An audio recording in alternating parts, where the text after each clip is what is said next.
Cafe. Hello guys! Flex ko lang sa inyo ang tindahan kung saan ako nanalo. Ito ang Kuya Vince Cafe dito sa Santa Ana, Pampanga. Meron sila dito mga chocolates, mga coffee blend, fruit smoothies, fraps na pwede ninyong pagpilian. So ito yung panalunan ko, ang Luna. Break time, saktong init. Tapos nanalo yung aking main account ng frap mula dito kay Kuya Vince. So, ayun, kinukuha ko yung aking prize. Ang pinili ko ay Luna. So, yan. Ito yung series nila na pwede kayong magpili. Or, tanong nyo na lang yung kanilang counter kung ano yung available. Tapos, yun ang ibibigay nila sa inyo. Okay.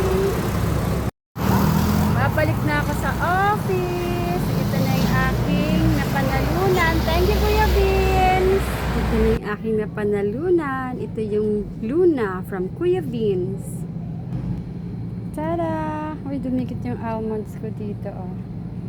Tada! Kanyaman na, Kuya Vince Cafe. Thank you. Thank you very much.